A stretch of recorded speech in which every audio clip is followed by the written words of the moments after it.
देहरादून की हालत है वो तो मुझे लगता है स्मार्ट सिटी तो इसको बोलना मतलब बेइज्जती करना है, इस शब्द की भी बेइज्जती करना है। ये सब इस वजह से है क्योंकि सारे के सारे घूसखोर चंदाखोर यहाँ राष्ट्रीय दलों के अंदर बैठे हुए हैं। और मैं तो दोनों सरकारों को मानती हूँ कि चाहे वो कांग्रेस की सरकार हो चाहे वो भाजपा की सरकार है, दोनों उतने ही दोषी हैं जिन्होंने इस प्रदेश को खाली लूट खसोट किया है। लेकिन 5 किलो राशन देके मोदी की सरकार ने पूरे लोगों को निठल्ला कर दिया। आज भी जो गांव में 2-4 लोग बचे हुए हैं वो बोलते हैं ना, गढ़वाली में बोलते हैं कि पुंगड़ी तो बांजा पड़ी ना और गोणी बांदरों ने ताका अपन कब्जा करियो। हम लोगों ने ब्लैक हरेला मनाया इस बार। धामी जी ने दिखाने के लिए तो ये सब कर दिया कि हम ये पर्यावरण को बचा रहे हैं, ये कर रहे हैं, वो कर रहे हैं। ये सब नकली लोग हैं।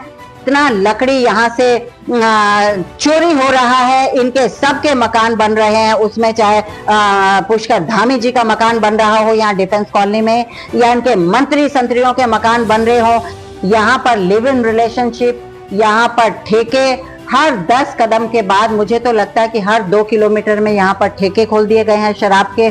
तो इस देवभूमि को इन्होंने नरक भूमि बना दिया है। लोग यहाँ पर 60 वर्ष की उम्र के बाद 4 धाम यात्रा के लिए आते थे, आज उसको यहाँ पर टूरिज्म प्लेस बना दिया है। ये 4 धामों का इन्होंने जो खोद कर यहाँ लंदन बना दिया है। और थोड़े दिनों के बाद तो मुझे लगता है कि ये जो ऋषिकेश है इसको भी विदेशों की तरह यहाँ ये मसाज सेंटर खोलने की जो तैयारियां चल रही हैं और ऑलरेडी चल भी रहे हैं। लोग नंगे होकर घूम रहे हैं और शराब सरेआम पी रहे हैं। अश्लीलता की इतनी वीडियोस, इतनी तस्वीरें हमारे सामने रोज देखने को मिल रही हैं। तो हम जैसे जो यहाँ के मूल निवासी हैं वो बहुत परेशान है इस स्टेट्स में। बिल्कुल मसूरी विधानसभा से तैयारी कर रही हूँ। गणेश जोशी जी की सबसे बड़ी उपलब्धि ये है कि आय से अधिक संपत्ति, जो कि सब लोग जानते हैं। कृषि घोटाला इनकी उपलब्धि है और सैनिक धाम घोटाला इनकी उपलब्धि है। और एक घोड़ा शक्तिमान जिसकी टांग तोड़ी वो इनकी उपलब्धि है। और ये इन्होंने, आप सोचिए कि जो पिछले 10 वर्षों में मसूरी का जो बेड़ा गर्क किया है वो पूरी जनता भुगत रही है। और आज तो लोग इनके पीछे दौड़ा कर डंडे लेकर इनके पीछे दौड़ने के लिए तैयार हैं। और गणेश जोशी जैसा कहते तो हैं कि हम सैनिक हैं और ये हैं वो हैं, ये कोई सैनिक भी नहीं है, भगौड़ा सैनिक है मैं आपको बता दूं। और सैनिकों के नाम पर तो ये धब्बा है। और आज जब सैनिकों को कोई जरूरत पड़ती है तो ये वहां से बिल्कुल इनका कोई हेल्प नहीं ये करते। ये मेरा पर्सनल एक्सपीरियंस भी है। ये किसी भी काम के नहीं है। और इनका हालत ये है कि जनता जब इनको प्रश्न पूछती है तो ये मुंह छुपा कर भागते हैं। तो इसलिए मैं जनता को आखिरी बार यही अपील करूंगी कि भाजपा के किसी भी कैंडिडेट को और कांग्रेस के किसी भी कैंडिडेट को यहाँ से बिल्कुल आपने वोट नहीं डालना है। आपकी रीजनल पार्टी उत्तराखंड क्रांति दल के हम वहां से चुनाव लड़ने की तैयारी कर रहे हैं। अगर आप एक मौका मुझे देते हैं तो हम यहाँ पर विकास करके आपको दिखाएंगे विकास क्या होता है और एक साफ सुथरी राजनीति क्या होती है। हम आपको ये एक एग्जाम्पल सेट करके दिखाएंगे। नमस्कार, स्वागत है आपका यूके 24/7 न्यूज में। मैं आपके साथ नितेश उनियाल। बात करेंगे लगातार मसूरी विधानसभा हो या जितनी भी उत्तराखंड की 70 विधानसभा हैं, लगातार जो है वो हर प्रतिनिधि अपनी अपनी जो है वो तैयारियों में लगा हुआ है। और जिस प्रकार से हम देख रहे हैं कि प्रदेश भर में भाजपा, कांग्रेस, उत्तराखंड क्रांति दल और अन्य प्रकार के सभी लोग जो भी राजनीतिक दौड़ में जो है वो दौड़ रहे हैं, वो सभी लोग अपनी तैयारियों में लग चुके हैं। इस बार लेकिन ये चुनाव बहुत ही उत्तराखंड के लिए एक यादगार होने वाला है, एक रोचक रोमांचक जो है ये होने वाला है, क्योंकि इसमें राज्य को बनाने वाली पार्टी उत्तराखंड क्रांति दल जो है वो अपने पूरे दमखम के साथ इस समय पूरे उत्तराखंड में कार्यरत है। और इस समय जिस प्रकार से हम देख रहे हैं कि युवा नेतृत्व में आशीष नेगी हो, आशुतोष नेगी हो, परिमला जी हो या फिर जो है वो मेजर संतोष भंडारी हो, तो लगातार सभी जितने भी कार्यकर्ता हैं उत्तराखंड क्रांति दल के वो दोबारा से जो है वो एक्टिव हो चुके हैं। और जिनका ये कहना है कि हमने इस राज्य को बनाया तो अब हम इस राज्य को जब बनाने की लड़ाई लड़ सकते हैं तो इसको बचाने की लड़ाई भी जो है वो हम लड़ेंगे।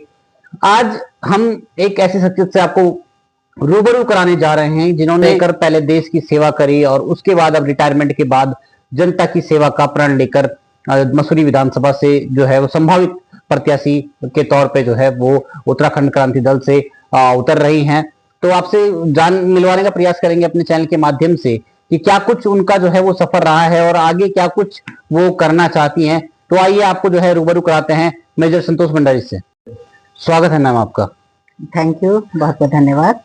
मैम क्या कुछ कहना चाहेंगे? आज सभी लोग जानना चाहते हैं कि एक मेजर जो कि रिटायरमेंट के बाद पहले जो है वो देश की सेवा करी, पहले तो अपने सफर के बारे में बताइए कि आपने ये सफर कहाँ से शुरू किया था जब आप आर्मी में गए थे, क्योंकि हमारे पहाड़ से बहुत कम ऐसी लड़कियां हो पाती हैं कि जो उस दौर में, अब तो जो है आप रिटायर होके आ गई हैं, लेकिन जो आपका दौर था उस दौर में उस इतने बड़े पद तक पहुंचना, कैसा आपका सफर रहा, जरा हमारे दर्शकों को बताइए। जी नमस्कार, जय उत्तराखंड, जय हिंद। सबसे पहले मैं आपको बताना चाहती हूँ कि मैं मेजर संतोष भंडारी रिटायर्ड एनसीसी ऑफिसर हूँ। कुछ लोगों को थोड़ा सा गलतफहमी भी रहती है। मैं राष्ट्रीय कैडेट कोर की प्रशासनिक अधिकारी रही हूँ। 35 बरस भारत सरकार की विभिन्न प्रदेशों में नौकरी करने के बाद अब अपने होम स्टेट उत्तराखंड में आ गई हूँ। और पिछला जो 35 सालों का मेरा सफर रहा है वो हिमाचल प्रदेश से शुरू हुआ, क्योंकि मैं उत्तराखंड में जन्म लेने के बाद, जैसे कि सारा उत्तराखंड ज्यादातर पलायन हो चुका है और मेरे माता पिता भी हिमाचल प्रदेश में चले गए थे पलायन के रूप में, और मेरी पढ़ाई लिखाई हिमाचल प्रदेश में हुई। उसके बाद मैं राष्ट्रीय कैडेट कोर में भर्ती हुई और आज 35 साल के बाद 2021 में मैं वापस अपने रूट्स में आ गई हूँ। तो ये मेरी जिंदगी का सफर रहा है और इस 35 वर्षों में मैंने हिमाचल प्रदेश, दिल्ली, महाराष्ट्र, झारखंड, उत्तराखंड में देहरादून की गर्ल्स बटालियन एनसीसी की मैं प्रशासनिक अधिकारी रही हूँ 2017 से लेकर और 20 तक। तो जनरली मेरा ये सफर रहा है और मैं आपको बताना चाहती हूँ कि मैं इस देश की एक जानी मानी पर्वतारोही भी हूँ। मैंने हिमालय की 6 चोटियां फतेह की हैं और मैं एक इंडियन पैराट्रूपर भी हूँ, जो कि इस देश में बहुत कम महिला पैराट्रूपर्स हैं। और मुझे भारत सरकार के द्वारा 4 मुझे कमेंडेशंस मिले हुए हैं मेरी अनेक योग्यताओं को देखते हुए, और मेरे पर्वतारोहण का जो मेरा ये मैंने जो एक्सपीडिशंस किए हैं ये उसके लिए मुझे भारत सरकार के द्वारा मिले हैं। तो ये मेरा छोटा सा संक्षिप्त परिचय है। ये छोटा सा परिचय, मैंने कहा कि ये परिचय इनका जो है वो छोटा सा हो सकता है, लेकिन ये उन हजारों लाखों महिलाओं के लिए प्रेरणा स्रोत है जो आने वाली बच्चियां हैं, उनके लिए भी जो है वो कहीं ना कहीं इनका जीवन प्रेरणा स्रोत है कि इन्होंने एक महिला होकर जो है किस प्रकार से कितने बड़े पदों पर ये रही हैं और कितनी बड़ी जिम्मेदारियां इन्होंने संभाली है। तो कहीं ना कहीं देखिए जो है वो, हम कहते हैं कि महिला तो चांद पे पहुंच गई, तो अगर कोई करना चाहे, कोई पहुंचना चाहे, वो जज्बा, वो जुनून अगर जो हो, तो 6 चोटियां इन्होंने फतेह करी है, 12 चोटियां आप भी फतेह कर सकते हैं, पर वो जुनून आपके अंदर होना चाहिए। और ऐसे प्रेरणा स्रोत लोग जो है वो बहुत ही कम हमारे उत्तराखंड से जो है वो देखने को मिलते हैं। लेकिन आज के दौर में जिस प्रकार से शिक्षा के प्रति लोग जागरूक हो रहे हैं, तो कहीं ना कहीं आने वाले टाइम में उत्तराखंड की बेटियां बहुत लंबा सफर जो है वो तय करेगी, ऐसी हम जो है वो उम्मीद करते हैं। तो मैडम आपसे जानने का प्रयास करेंगे कि पहले आपने देश की सेवा करी, अब आप जो है वो राजनीति में आकर जनता की सेवा करना चाहते हैं, तो ये विचार आपको कैसे आया? देखिए, राजनीति, पहली बात, it was not my cup of T. मेरा कोई भी राजनीति में आने का कोई विचार नहीं था, लेकिन मैं कह सकती हूँ कि जब मैं रिटायरमेंट के बाद अपने रूट्स में वापस आई हूँ, तो 2024 में जो बाय इलेक्शन हुआ था केदारनाथ का, वहां पर मुझे मौका मिला था केदारनाथ कॉन्स्टिट्यूएंसी के अंदर विभिन्न गांव में घूमने का। तो जब मैं उन गांव में घूमी हूं तो मैंने इस प्रदेश की जो दशा देखी है, महिलाओं की दशा देखी है, अपने बुजुर्गों की दशा देखी है, और जो गांव खाली हो चुके हैं उनकी दशा देखने के बाद मेरा मन पिघला और मुझे लगा कि कैसे मैं यहाँ उत्तराखंड की सहायता कर सकती हूँ और सेवा कर सकती हूँ। तो मुझे लगा कि राजनीति में आए बिना ये पॉसिबल नहीं है। तो उस वक्त फिर मुझे लगा, मैं इलेक्शन में तो मैं एक एज ए वॉलंटियर गई थी केदारनाथ के इलेक्शन में, तब तक मैंने पार्टी ज्वाइन नहीं किया था। लेकिन दिसंबर में मेरा ये काम देखने के बाद उत्तराखंड क्रांति दल की तरफ से मुझे इनविटेशन आया और मुझे लगा कि रीजनल पार्टी को ज्वाइन करना बेटर देन नेशनल पार्टीज को ज्वाइन करना। तो इस प्रकार मेरा राजनीतिक सफर शुरू हुआ और आते ही मुझे बहुत बड़ी जिम्मेदारी पार्टी ने दी। मुझे पार्टी का महिला अध्यक्ष चुन लिया गया जैसे ही मैंने ज्वाइन किया and this is my second tenure. जी, आप जो है वो आप देहरादून में रहती हैं और जिस प्रकार की वर्तमान स्थिति, हम देहरादून से जो है वो शुरू करेंगे क्योंकि देहरादून राजधानी है उत्तराखंड की। आज आप देखते हैं कि केंद्र से 100 स्मार्ट सिटियों का प्रोजेक्ट पूरे देश भर में चलाया गया जिसमें कि उत्तराखंड की राजधानी देहरादून भी शामिल थी। लेकिन वर्तमान में आप किस प्रकार से देखते हैं, क्या ये स्मार्ट सिटी के रूप में बन पाई है? देखिए, ये बहुत बड़ा दुर्भाग्य है कि जब स्मार्ट सिटी की बात आती है तो हम इमेजिन करते हैं कि जैसे साउथ की स्मार्ट सिटीज हैं, चंडीगढ़ आप देखिए, मैं तो समझती हूँ कि इन स्मार्ट सिटीज में बेस्ट स्मार्ट सिटी हम कह सकते हैं चंडीगढ़ है। वहां की आप सड़कें देख लीजिए, वहां के चौराहे देख लीजिए, वहां की पुलिस व्यवस्था देख लीजिए, वहां का एडमिनिस्ट्रेशन देख लीजिए, वहां का इंफ्रास्ट्रक्चर देख लीजिए, तो उसको हम स्मार्ट सिटी कह सकते हैं। लेकिन जो देहरादून की हालत है वो तो मुझे लगता है स्मार्ट सिटी तो इसको बोलना मतलब बेइज्जती करना है, इस शब्द की भी बेइज्जती करना है। स्मार्ट सिटी के नाम पे देहरादून में आपको गड्ढे मिलेंगे, यहाँ पर रोड्स का हालत ये है, यहाँ सड़कें खुदी हुई दिखेंगी और जो हमारे वृक्षों का कटान हुआ है देहरादून में स्मार्ट सिटी के नाम पे और उनका जो दोबारा से रोपण हुआ है और जो यहाँ पर वृक्षों का ग्रेवयार्ड बना हुआ है, और मतलब क्या बताएं हम, स्मार्ट सिटी की एक भी चीज को तो नहीं कह सकते कि यस ये स्मार्ट सिटी है। बहुत बुरा हाल है और अब तो बरसात शुरू हो गई है उनियाल जी, आप जानते हैं, तो हालत ये है कि शहर एकदम चोक हो जाता है, नदी नाले जो भी है वो ब्रिजेस के ऊपर से बहने शुरू हो जाते हैं और गंदगी का अंबार हमारे सड़कों पे यहाँ पर लगा होता है। तो क्या बोलें इसको स्मार्ट सिटी, ये तो बहुत ही गंदगी का अंबार है ये स्मार्ट सिटी के नाम पर देहरादून। मैं अभी आपके आवास पे जब मैं आ रहा था तो मैंने कई सारे मेरे दोस्त, मेरे मित्र ने कहा कि उनियाल जी समझ नहीं आ रहा है कि सड़कों में गड्ढे हैं या गड्ढों में सड़क है। तो क्या लगता है आपको कि जब प्रदेश की राजनीति की पर जो प्रदेश की जो है वो राजधानी है, तो राजनीति किस प्रकार की राजनीति चल रही है कि प्रदेश की राजधानी का जो कि केंद्र बिंदु है जहां पर 70 के 70 विधायक लगभग जो है पूरे वर्ष मौजूद रहते हैं, मुख्यमंत्री जी यहां पर रहते हैं, सभी मंत्री यहां रहते हैं, उसके पश्चात जब राजधानी की स्थिति ये है, तो आपको क्या लगता है कि जब आदमी देहरादून देखता होगा तो देहरादून की स्थिति जब इतनी विकराल है, इतनी खराब है कि नदियों के रूप में इसकी सड़कें जो है वो तब्दील हो जाती है, पैदल चलना तक जो है वो दुश्वार हो जाता है, जो शिविर के ढक्कन है वो जो है वो उछल के बाहर आ जाते हैं, तो जो यहाँ से 400 किलोमीटर 500 किलोमीटर दूर जो पहाड़ी दूर दराज क्षेत्रों में जो गांव होगा उसकी स्थिति क्या होगी? उनियाल जी, यही तो मेरा प्रश्न है, क्योंकि भ्रष्टाचार की भेंट ये स्टेट पूरी तरह से चढ़ा हुआ है और यहाँ पर न केवल मुख्यमंत्री, 70 के 70 विधायक इन्हीं सड़कों से रोज गुजरते होंगे और वो भी रोज जंप खाते होंगे। मुझे तो दुख तब होता है कि जब इन सड़कों से अस्पताल जाने वाले मरीज जब गुजरते होंगे, जब कोई प्रसूता इन रास्तों से एम्बुलेंस में गुजरती होगी तो उनका क्या हाल होता होगा। तो मुझे बहुत खराब ये लगता है यहाँ की स्थिति देखते हुए।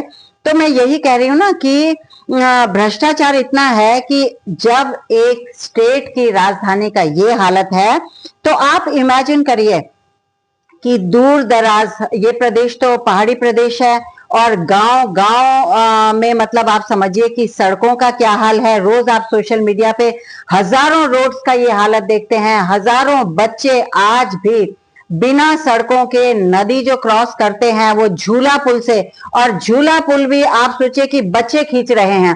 तो हमें तो लगता है कि हमें लग ही नहीं रहा है कि इस देश को ये 75 साल हो चुके हैं हमारे आजाद हुए, और स्पेशली इस स्टेट का तो और भी बुरा हाल है। 25 वर्ष हो चुके हैं उत्तराखंड को बने हुए, लेकिन मुझे लगता है कि इससे अच्छा तो हम तभी ठीक थे जब हम उत्तर प्रदेश में थे। हालत बहुत खराब है, क्या बताएं। और ये सब इस वजह से है क्योंकि सारे के सारे घूसखोर, चंदाखोर यहाँ राष्ट्रीय दलों के अंदर बैठे हुए हैं। और मैं तो दोनों सरकारों को मानती हूं कि चाहे वो कांग्रेस की सरकार हो, चाहे वो भाजपा की सरकार है, दोनों उतने ही दोषी हैं जिन्होंने इस प्रदेश को खाली लूट खसोट किया है और इंफ्रास्ट्रक्चर के नाम पर इन्होंने अपनी जेबें भरी हैं।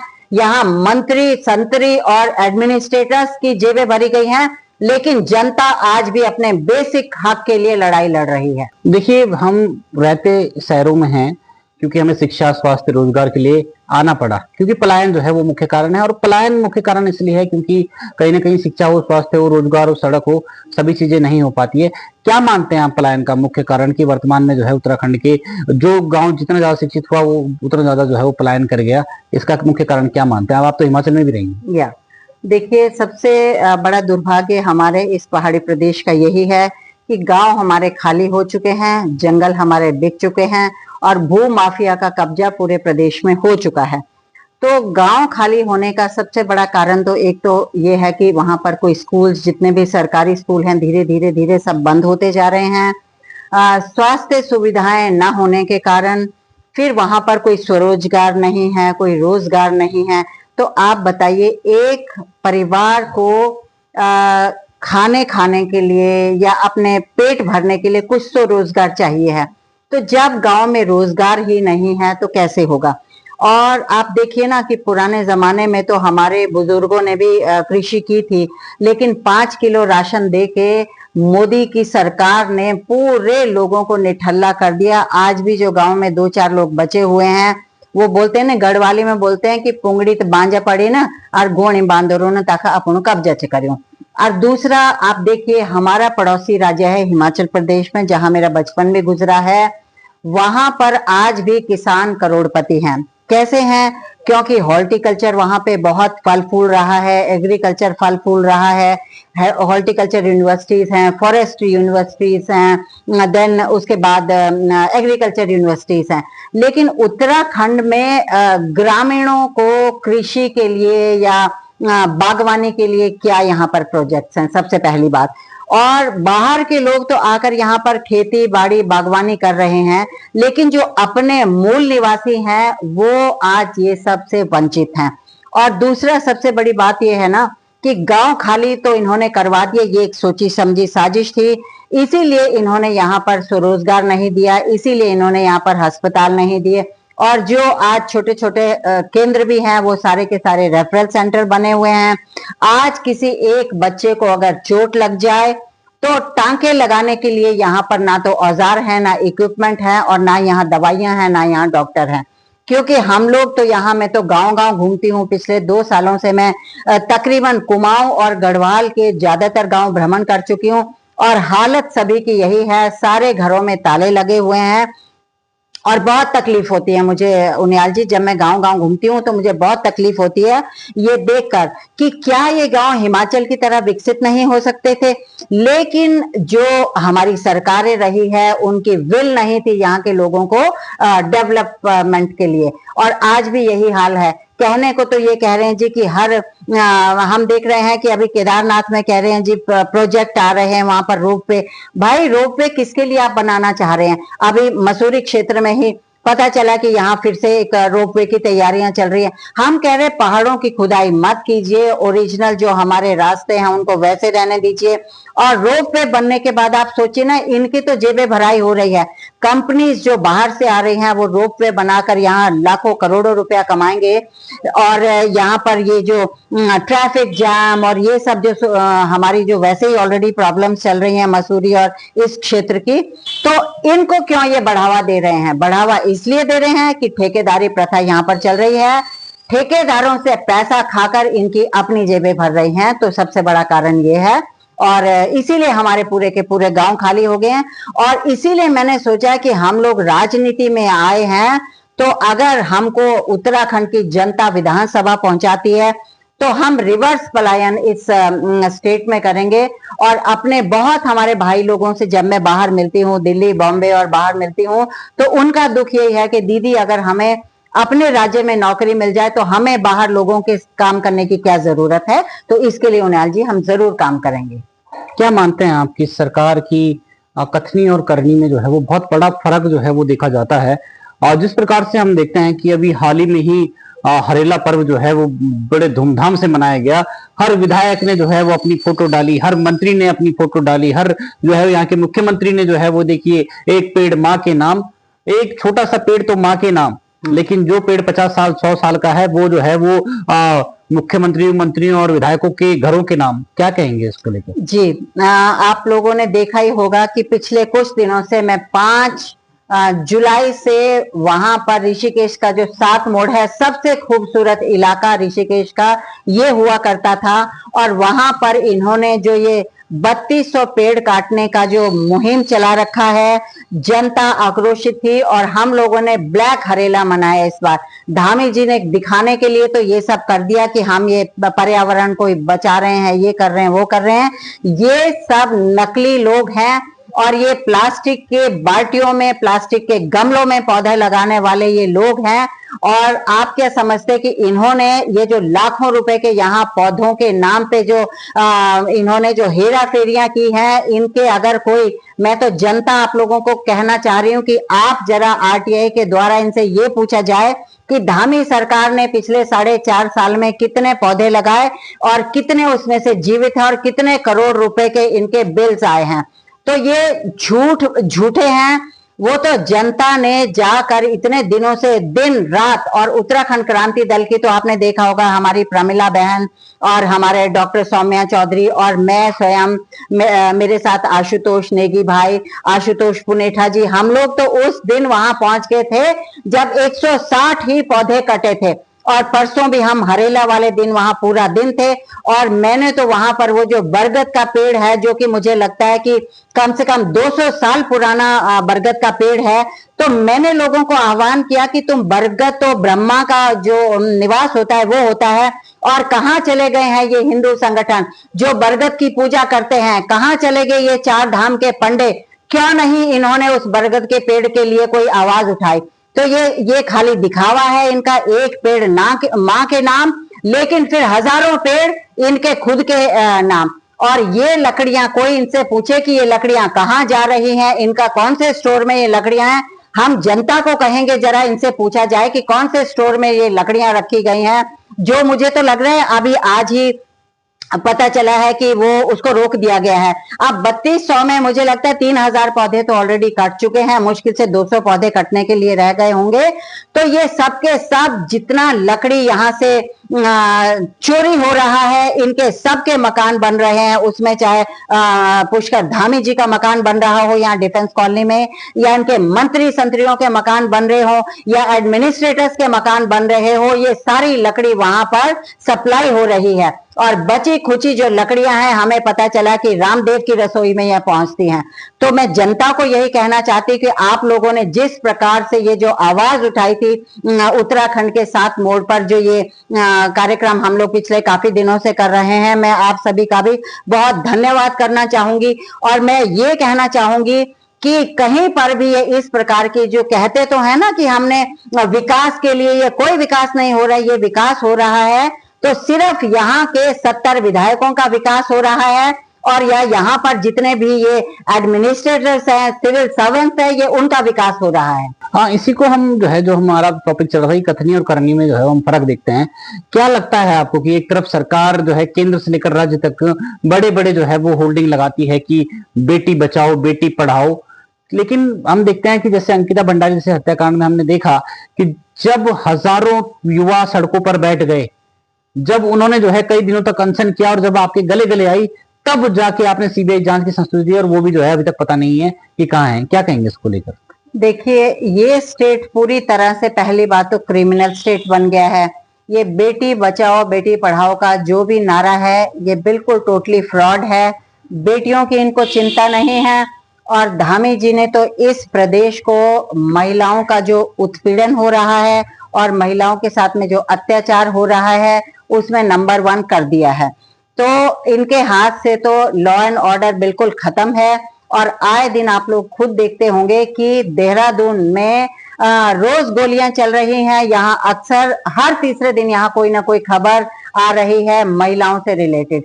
चाहे उसमें वो बलात्कार की घटनाएं हो या उसमें कहीं उत्पीड़न की घटनाएं हो, ये सब यहाँ प्रदेश में चल रहा है। क्योंकि इस प्रदेश को सेंटर ने एक एक्सपेरिमेंटल स्टेट बना दिया है।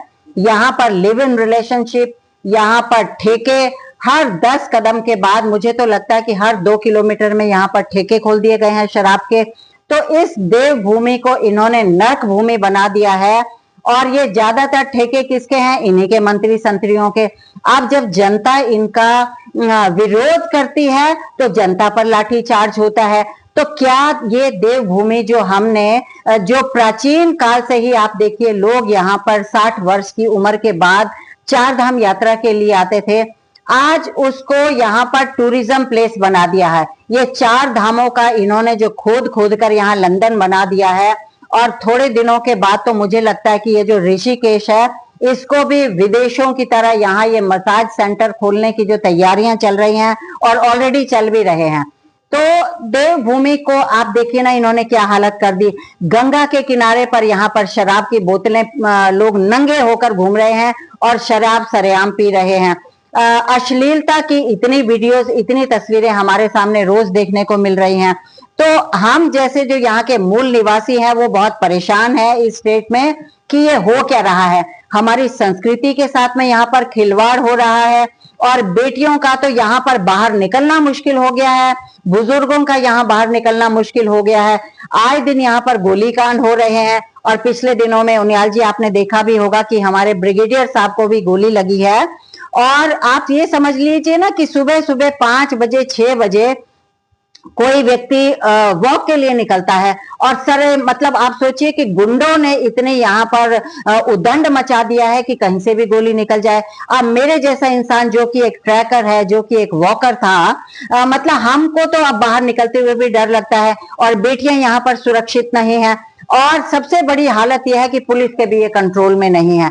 अगर लॉ एंड ऑर्डर का डर होता, पुलिस का डर होता, तो आज ये क्रिमिनल सिटी नहीं बनी होती देहरादून और ये क्रिमिनल स्टेट नहीं बना होता। और इसका सारा का सारा जो श्रेय है वो धामी जी पे जाता है, क्योंकि निरंकुश हो चुके हैं। यहाँ का व्यवस्था बिल्कुल आउट ऑफ कंट्रोल है। और नशा आप देख लीजिए, नशा ये हालत है कि हर स्कूल कॉलेज के बाहर आपको पेडलर्स मिलेंगे और बच्चों को नशे की गिरफ्त में डाल रखा है। माँ बाप परेशान है। यहाँ रोज हमारे पास इतने पेरेंट्स के फोन आते हैं कि आप कुछ कीजिए। अब आप बताइए हम क्या कर सकते हैं इसमें, क्योंकि नशा इनकी नाक के नीचे से सप्लाई हो रहा है पूरे देहरादून के। आप कोई भी नुक्कड़, कोई भी कॉर्नर आप देख लीजिए। और हम तो एसएसपी साहब को पर्सनली भी मिलकर आए हैं, हम आईजी साहब को भी मिलकर आए हैं यहाँ पर, और उनको हमने बताया भी है कि ये नशे के अड्डे यहाँ से बंद करवाइए, वरना हमारी अगली जनरेशन पूरी तरह से बर्बाद हो चुकी है। हाँ, अभी सूत्रों के हवाले से लगातार हमें खबर जो है वो प्राप्त कर रहे हैं कि मसूरी विधानसभा से आप अपनी जो है वो दावेदारी पेश कर रही हैं। तो क्या लगता है आपको कि किन मुद्दों को लेकर जो है वहां पे वर्तमान में जो है वो विधायक हैं गणेश जोशी और कैबिनेट मंत्री भी हैं सरकार में, तो उनके कार्यकाल में किस प्रकार का विकास और विनाश आप देखते हैं?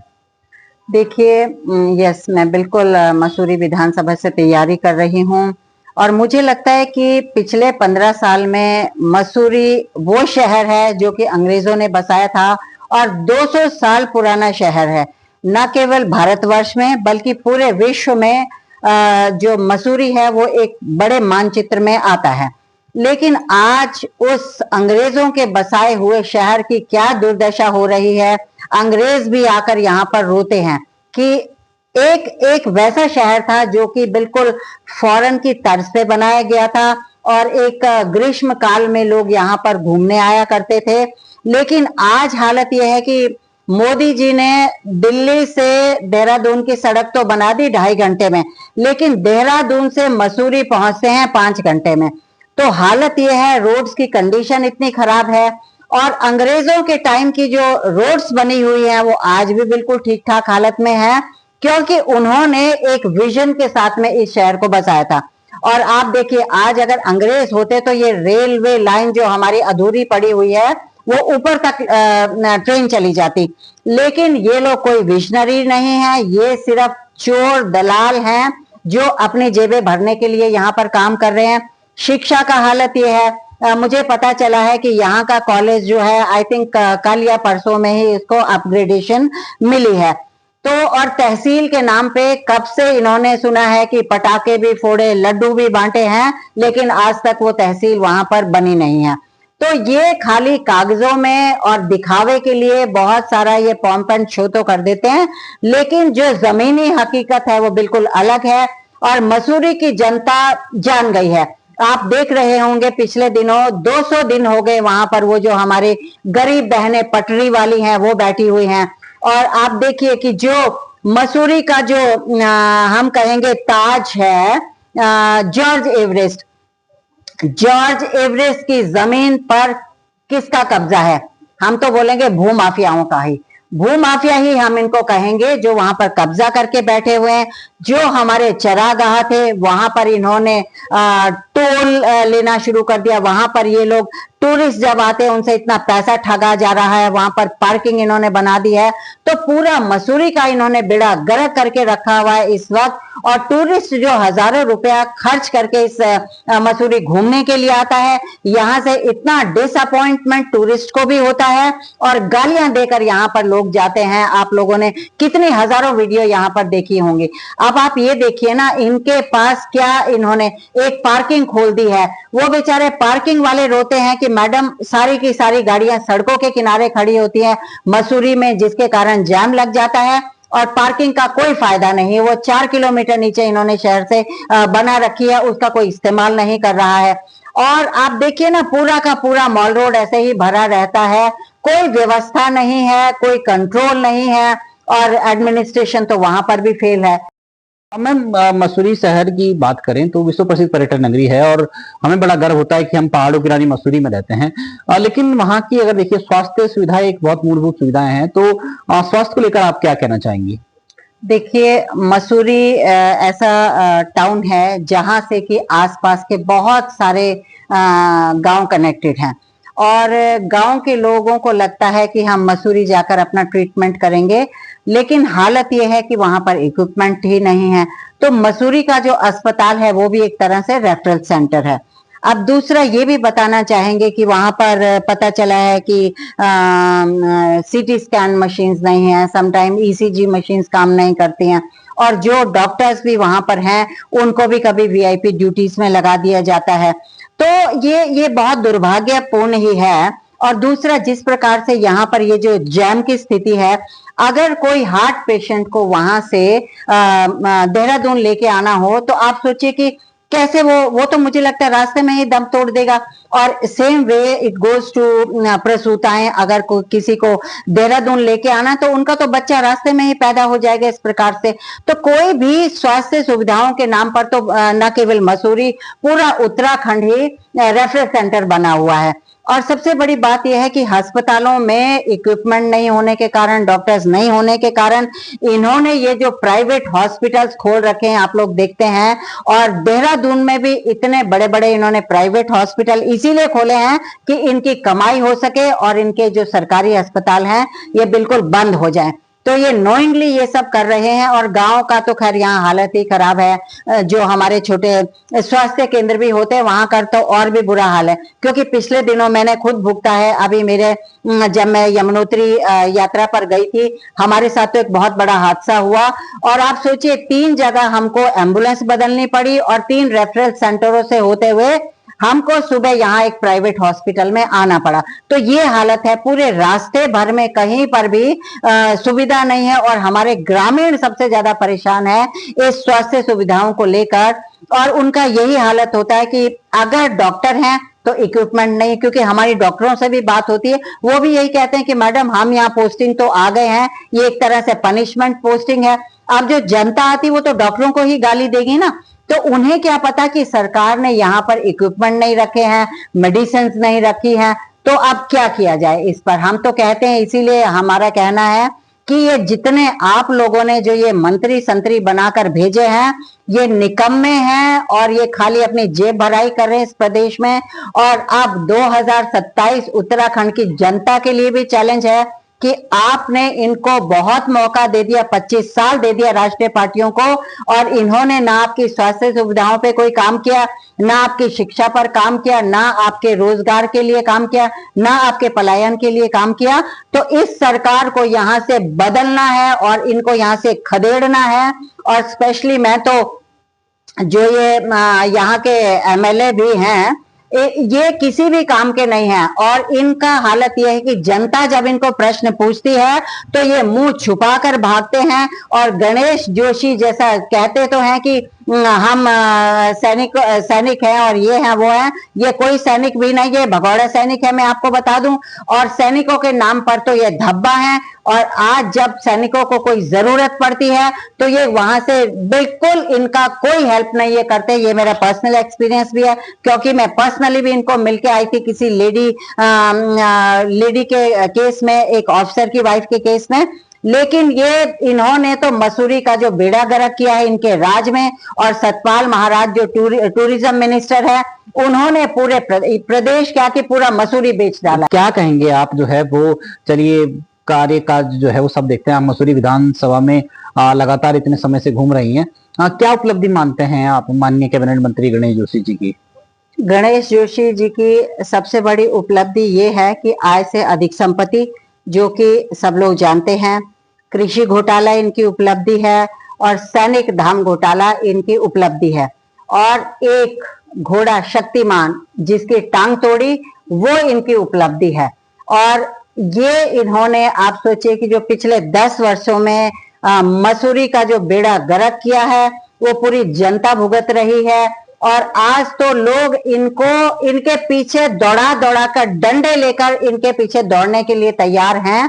तो ये इनकी उपलब्धि है। और मैं तो जनता को भी कहूंगी कि इतना लूट के बाद भी अगर आपने इनको एक और मौका दिया तो जो 60% मसूरी खाली हो चुका है, बिक चुका है और दलालों के चंगुल में है, वो भी खत्म हो जाएगा। तो इसलिए मैं जनता को आखिरी बार यही अपील करूंगी कि भाजपा के किसी भी कैंडिडेट को और कांग्रेस के किसी भी कैंडिडेट को यहां से बिल्कुल आपने वोट नहीं डालना है।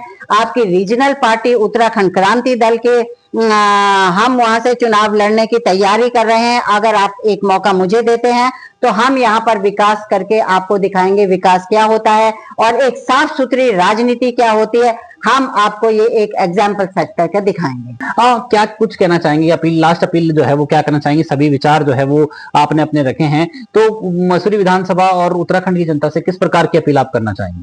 देखिए, मैं जो मसूरी की जनता है उसको यही अपील करना चाहूंगी कि आपने 25 वर्ष राष्ट्रीय पार्टियों को भी देख लिया, और जिस पार्टी ने ये प्रदेश बनाया है आप एक मौका उसको दीजिए।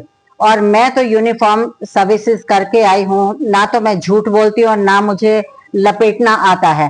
अगर आप मुझ पर विश्वास करते हैं, एक महिला अधिकारी पर विश्वास करते हैं, और हम तो स्ट्रेट फॉरवर्ड लोग हैं, साफ कहना और सुखी रहने पर विश्वास करते हैं, तो मेरा जनता के लिए यही अपील है कि आप मुझे वोट नहीं देंगे, ये वोट आप अपने बच्चों के भविष्य के लिए देंगे।